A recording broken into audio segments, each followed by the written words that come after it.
ak Mamadou Mouhamed Ndiaye. jërë ngeen jëf ndox mu bari mi ne gàññi ca Touba ci la l'Observateur xëy di xuus Touba tout haut maanaam dëkk ba léppum ndox la nii la ko journal bi bindee ci xëtamu njëkk ci biir mu ñuy wax ne ci jamono ji nga xam ne ay fan yu néew moo des suñu digg ak màggalu Touba gi ca Touba goge bari na fa ay kër ki quartier yu inondé ba fees dell yéenekaay bi nañu donte waa ONAS di office national assainissement ak waa OFOR def nañu fa liggéey bu mag boole seen doole ngir saafara inondation yi ca dëkk ba terewul ndox maa nga ne fa jasar ne fa xus muy ca ndaamaatu di ca jànnatul mahwa ca quartier Nasrullah yoonu daaru xudóos gaaraasu daaru muxti ba ngelamu fu ci nekk Abdoulaye Bamba Sall bu l'Observateur dem na fa daje fa ak askan wa inondé taataan seenub coon ak seenub jaaxle ba tegal ñi ko ci xët mu njëkk journal bi am na kenn ci ñoom ku ko xamal ne fi ñu nekk nii fu ñu teg seeni ndab ba mën a togg sax amuñu ko am ku ko tegalit ne yi ñu jëndoon ngir di ko dunde ak yi ñu waroon a togg ci màggal gi daanaka lépp la ndox mi nangu Direct News nañu ñoo ngi jëm ci màggal goo xam ne xuus di màggal des na ko gis ci yenn quartier yu nekk ca dëkk ba Direct News mi ko bind teg na di laaj ci xëtamu njëkk est-ce que état bu Sénégal tëlewul ba mu feeñ fang ci régler mbiri inondation yi ca Touba Tribune ne ko amul sikki sàkk gouvernement bi tële la def ci régler coowal inondation yi ca Touba 750 milliards yi nguurug Sénégal ne yëkkati na ko teg ci taabal ji ngir régler coowal inondation yi ci réew mi journal bi nee nañu jurul lu bari premier ministre Amadou Ba ak matuwaay yi mu doon wax ne jël nañu ko ci nawetub ren bi Tribune mi ngi laaj fan la mesure am yooyee mujj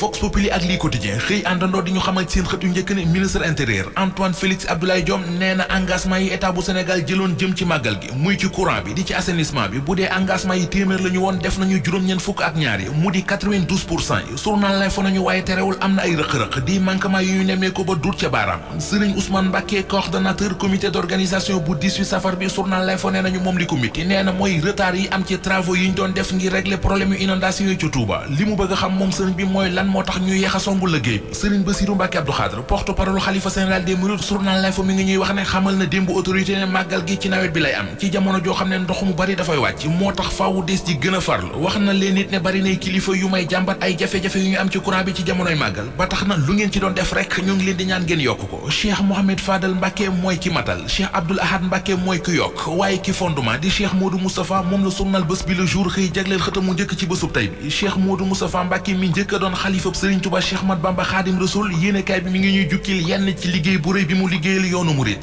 ci weneen wàllit journal bés bi le jour mi ngi ñuy xamal ne suba ci alxames yi njiitu réew mi Macky Sall ñoo ngi koy séntu ci Touba ba Ndakaaru jàpp fépp ci Sénégal journal Le Témoin nee nañu dogal bi ñu fi jëloon jëm ci wàññi njëgul yaas bi yëf ya ci échec total ci la mujj ndax tey la wàllu gën a aay Mor Gassama dib économiste di ñu wax ci journal bi ne mesures yi état bu Sénégal jëloon na ko jëm ci wàññi njëgul yaas bi dogal yi mu di mesures yi amuñu njariñ ci askan wi réeroo am na ci waa kër Ousmane Sonko yi journal Le Quotidien moo ko bind li ñu dégg keroog docteur Diallo Diop wax ko mu di budul Ousmane Sonko di keneen waaye Pastef dinañu amul candidat ci présidentielle yi 2024 yi xalaat boobee Le Quotidien nee nañu kii di El Malick Ndiaye ak Ayib Daffé ànduñu ci ñoom li ñu xam ne mooy candidat bu Pastef du doon keneen ku dul Ousmane Sonko moom Ousmane Sonko moomee Le Quotidien mi ngi ñuy xamal ci xët mu njëkk ne Serigne Habib Sy Dabakh mi ngi koy ñaan mu dakkal grève de faim bi muy def ñu def demi tour dellu ci l'Observateur ca quartier Pikine ga ca Ndar bari na fa ay famille yu nekk ci jaaxle gu rëy jamono ji li ko waral yéenekaay bi nee nañu moo di seen doom yu bari dañoo jëloon gaal doon dem bitim réew ba ñu demee ak léegi def na weeru yàlla te ba léegi dégguñu ci ñoom dara jarul li ci Source A